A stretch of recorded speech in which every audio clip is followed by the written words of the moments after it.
Maithili express की शानदार प्रस्तुति।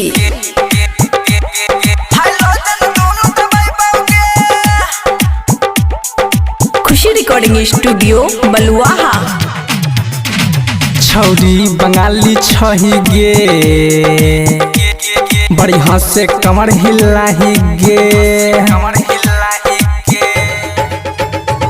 छौरी बंगाली छही गे बड़ी हंसे कमर हिलाही गे। देबो नंबर कगड़ी कहै छियो सही सही तोरा गाल में चुमा लेबोगे। स्टेज पर छौरी पटकबोगे।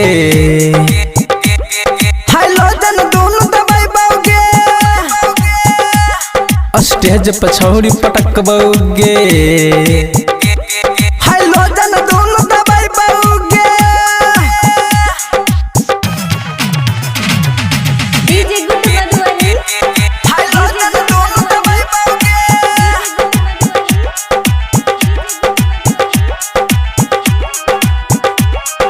खुशी रिकॉर्डिंग स्टूडियो बलुआहा। रखने जोगा के छौरी अपन सामान के रात भर नचैबो छौरी तोरा गे बांध के। रखने जोगा के छौरी अपन सामान के रात भर नचैबो छौरी तोरा गे बांध के। सटा पयौली नाचे देखाबै छही भावगे। एक मिनट में तोरा झाड़ दे तो ताओगे। देबो नंबर कगड़ी कहै छियो सही सही तोरा गाल में चुमा लेबोगे। स्टेज पर छौरी पटकबोगे। हाइलोजन दोनों दबाइबोगे। स्टेज पर छौरी पटकबोगे। हाइलोजन दोनों दबाइबोगे।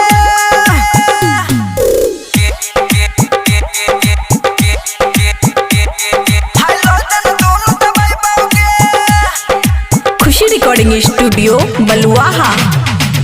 रूप छौका माल तोहर कैली सिंगार गे। हमारा बनैले छौरी अपन भतार गे। रूप छौका माल तोहर कैली सिंगार गे। हमारा बनैले छौरी अपन भतार गे। अमर जीत के रखने छही छौरी तू अपना पास गे। बनेले चाहो रतन तोहर खास गे। देबो नंबर कगड़ी कहै छियो सही सही तोरा गाल में चुमा लेबोगे। स्टेज पर छौरी पटकबोगे। हाइलोजन दोनों दबाइबोगे।